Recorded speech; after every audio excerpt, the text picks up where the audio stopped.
Olá, olá alunos, voltamos aqui para o nosso tópico 2 da unidade 1, né, falando aí de aspectos bastante importantes, como, por exemplo, a legislação pertinente à avaliação de bens no Brasil, né, quem pode avaliar, a qualificação necessária para fazer a avaliação, né, a jurisprudência do Superior Tribunal de Justiça e o papel central do oficial de justiça avaliador nessa questão da avaliação. Então, vamos dar sequência aqui. Vou compartilhar com vocês aqui a tela do slide.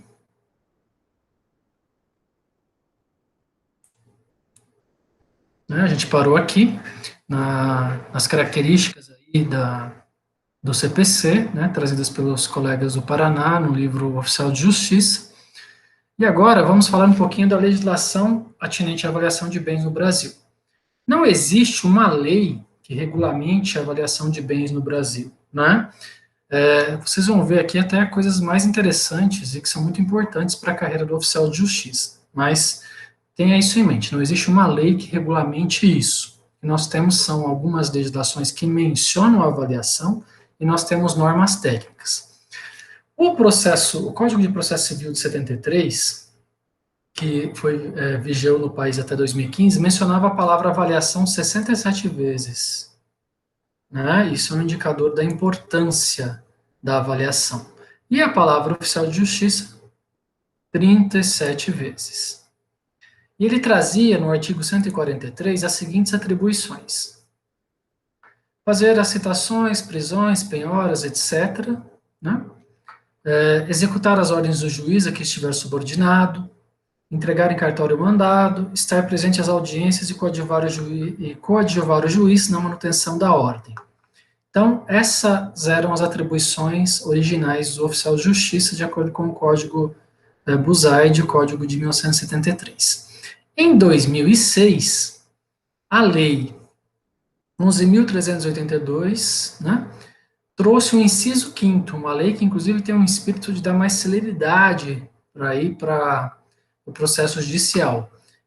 Nesse inciso 5º, ela trouxe como atribuição do oficial de justiça efetuar avaliações. Essa alteração, ela foi um marco importante tanto para a execução judicial. Por quê? Porque ela simplificou o procedimento, né? Ela trouxe para dentro do próprio Poder Judiciário, do corpo de funcionários do Poder Judiciário, a avaliação, que antes tinha que ser feita externamente, era cara, morosa. Então, ela trouxe mais celeridade para isso, para o processo de execução, né? O cumprimento de sentença, enfim, ela trouxe mais celeridade para o processo judicial, e ela foi um marco muito importante para a própria carreira dos oficiais de justiça. Por quê? Porque ela trouxe para a gente uma atividade que era, então, exclusiva de, entre aspas, porque essa palavra é um pouquinho traiçoeira, peritos. Então, olha só, essa atividade que até então era exclusiva de peritos, ela foi atribuída por lei aos oficiais de justiça, né? Então, por que ela foi um marco importante? Porque aqui nós começamos a ganhar relevância. Além disso, né, e do novo CPC, né, ela mencionar também a questão da avaliação, a Lei de Execuções Fiscais de 1980, ela já trazia aí no caput do artigo 3 os seguintes dizeres: o termo auto de penhora conterá também a avaliação dos bens penhorados. Ok? Então, aqui mais uma lei que fala, né, da avaliação. Quem faz a penhora, obviamente, é o oficial de justiça, atribuindo essa atividade importante ao oficial de justiça. Por fim, essa atribuição também está presente no Decreto-Lei 5.452, de 1º de maio de 1943, popularmente conhecido como CLT, Consolidação das Leis do Trabalho. No seu artigo 721, diz que incumbe aos oficiais de justiça e oficiais de justiça avaliadores, né, da Justiça do Trabalho, a avaliação, né, estabelecendo um prazo aqui para que seja efetuada a avaliação. Aqui, meus amigos, eu quero trazer para vocês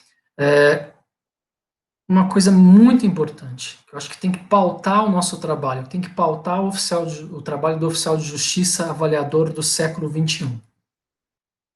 O oficial de justiça é a única profissão do país que tem a atribuição de avaliar bens estabelecida em lei.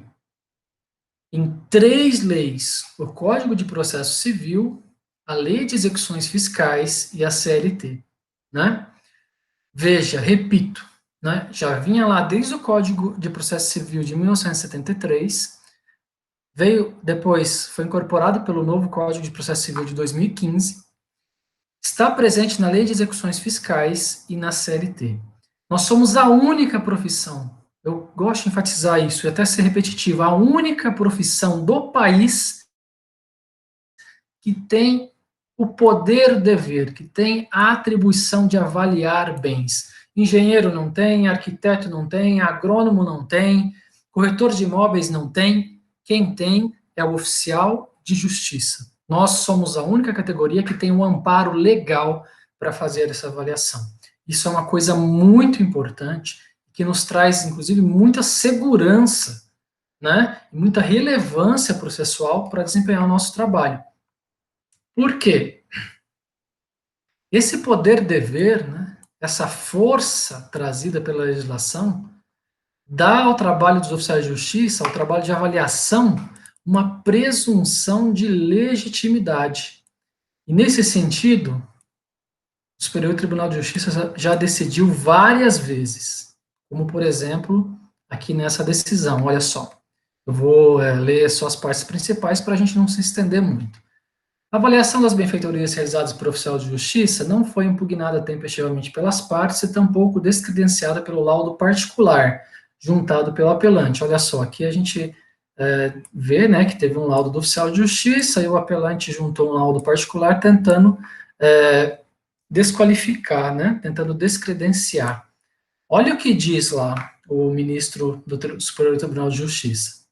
O laudo de avaliação, além da presunção de legitimidade que lhe é imanente, foi elaborado a partir de anúncios, etc. e tal, né? Possui idoneidade processual para estimação do valor das benfeitorias. Olha que lindo isso pra gente. Aqui um laudo particular tentando derrubar um trabalho de um oficial de justiça, e o STJ nos diz que, além da presunção de legitimidade, né, possui idoneidade processual. Onde é que está essa presunção de legitimidade? Além de sermos um servidor do Poder Judiciário, além de termos a fé pública, nós temos aqui, ó, o respaldo legal. Que nenhum profissional tem, além do oficial de justiça. Então, por isso que esse laudo particular não tem força jurídica, né, para derrubar o laudo do oficial de justiça. Claro, falando de um laudo de oficial de justiça bem feito, bem elaborado, com conhecimento técnico para resolver a questão. Olha só o que diz ainda essa decisão, né? Só conferir aqui, na verdade é outra decisão, me desculpem. Outra decisão que fala também dessa questão aí do laudo do oficial de justiça. Correta decisão a qual quem deferiu nova avaliação, porquanto desacompanhada de prova robusta de incorreção da avaliação do senhor Meirinho. Os agravantes não conseguiram desconstituir as avaliações apresentadas. Prova que poderia ser realizada com a juntada de anúncios de venda, indicação de bens. Então, olha só, presunção, né, de legitimidade. A partir do momento que você, oficial de justiça, você faz um laudo e faz isso com conhecimento técnico, torna-se quase impossível derrubar esse laudo, salvo no caso de erro ou dolo do avaliador, né? Ou quando você tiver alguma situação aí que comprove a diminuição do valor do bem, ou alguma alteração que ocorre no meio do processo. Então, reitero, sou repetitivo, né, nisso, porque a gente tem que fixar, a gente não pode esquecer isso. Nós somos a única profissão do país que tem atribuição de avaliar bens estabelecida em lei, em 3 leis, né? Por fim, aqui uma outra decisão do Superior Tribunal de Justiça, que diz assim, olha que interessante, A impugnação genérica do laudo, elaborado por avaliador judicial, não autoriza a realização de nova avaliação. Olha que interessante, né? Uma impugnação genérica não autoriza,